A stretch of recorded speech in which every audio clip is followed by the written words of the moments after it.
भजन करो उस रब का जो दाता है कुल सबका। भजन करो उस रब का जो दाता है कुल सबका। हमारे को जो सुख होता है वो हमारे पुण्यों से होता है, शुभ संस्कारों से होता है। जो हमें कष्ट होता है वो हमारे पिछले पाप कर्मों से होता है। और पाप कर्म जब तक हमारे समाप्त नहीं होंगे, पाप कर्म हमारे नष्ट नहीं होंगे, तो हमारे दुखों का अंत नहीं हो सकता। जैसे किसी के पैर में कांटा लग गया हो,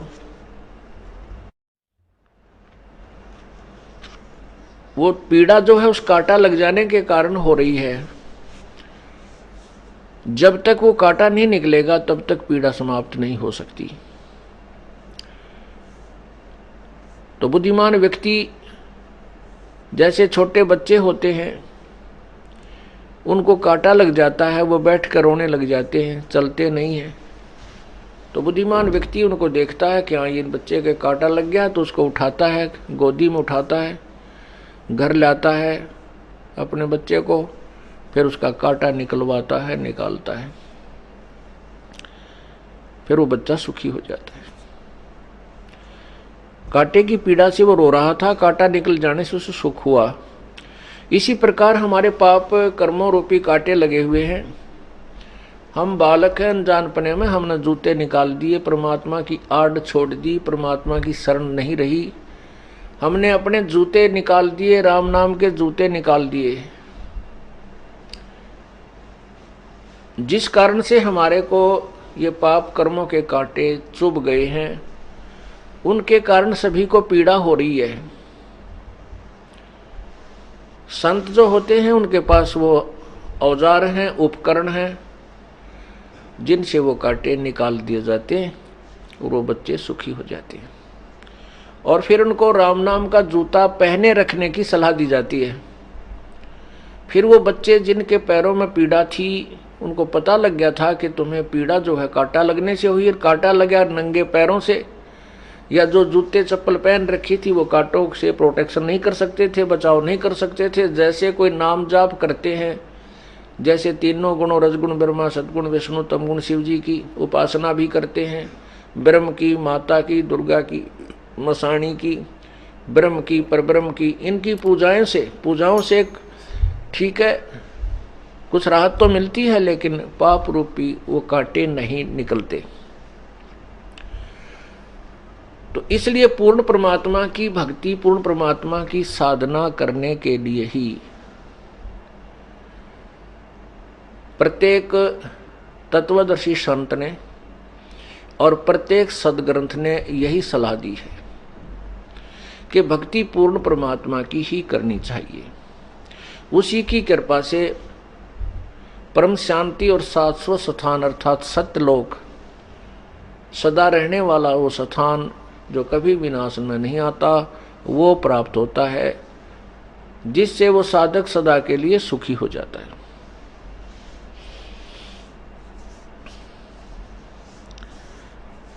पुण्यात्माओं, कर्म के जो पाप कर्मों के कारण जो कष्ट दुख होते हैं,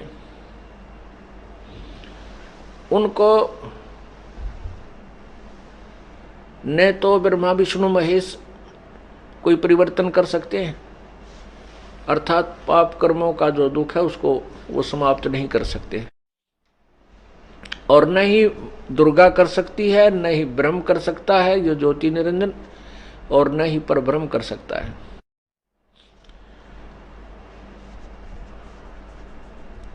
उसको केवल पूर्ण ब्रह्म, परम अक्षर ब्रह्म, वो परमात्मा ही कर सकता है। उस पूर्ण परमात्मा की हमने जो पावर का लाभ लेने के लिए, शक्ति का लाभ लेने के लिए तत्वदर्शी संत की खोज करनी होगी, जैसा कि गीता जी अध्याय नंबर 4 के श्लोक 34 में कहा है। क्योंकि गीता ज्ञान दाता अपने सतर की जो जितना उसको ज्ञान है वो बता ही रहा है पूरी गीता जी में, फिर वो कहता है कि उस पूर्ण परमात्मा, परम अक्षर ब्रह्म, जो गीता जी अध्याय नंबर 8 के श्लोक नंबर 3 में कहा है कि वो परम अक्षर ब्रह्म है।